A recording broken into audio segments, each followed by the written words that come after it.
સમુદ્ર, જેને આપણે શાંતિનું પ્રતીક માનીએ છીએ, પણ એક સમય એવો પણ હતો જ્યારે આ જ સમુદ્ર યુદ્ધભૂમિ બની ગયો હતો. અને એ યુદ્ધ માત્ર એક શહેર માટે નહોતું, પણ આખા વિશ્વના વેપારનું ભવિષ્ય નક્કી કરનાર હતું.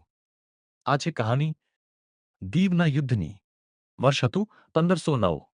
તે સમયે ભારતના સમુદ્ર માર્ગો દુનિયાના સૌથી કિંમતી વેપાર માર્ગ હતા. મસાલા, રેશમ અને સોનાથી ભરેલો વેપાર, આ બધું અહીંથી જ દુનિયા સુધી પહોંચતું હતું.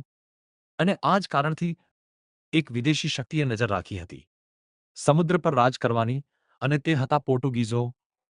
તેઓ ભારતના સમુદ્ર પર કબજો કરવા માંગતા હતા, પણ ગુજરાતના સુલતાન અને તેમના સાથીઓએ આને સ્વીકારવાનો ઇનકાર કર્યો. અને પછી એક મોટું નૌકાદળ તૈયાર થયું. બંને તરફથી વિશાળ જહાજો, તોપોથી સજ્જ સૈનિકો.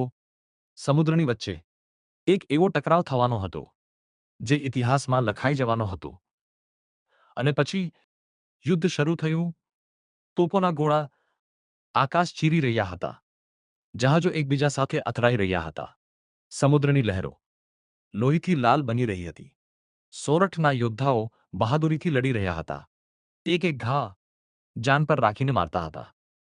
પણ યુદ્ધનો પલડો ધીમે ધીમે બદલાતો ગયો. પોર્ટુગીઝોની તાકાત અને તેમની નવી ટેકનોલોજી ભારે પડી, અને અંતે તેમણે જીત મેળવી. આ જીત માત્ર એક યુદ્ધની જીત નહોતી. આ જીત હતી ભારતના સમુદ્ર પર પ્રભુત્વની. અને આ ઘટનાએ આખા એશિયાના વેપારનું ભવિષ્ય બદલી નાખ્યું.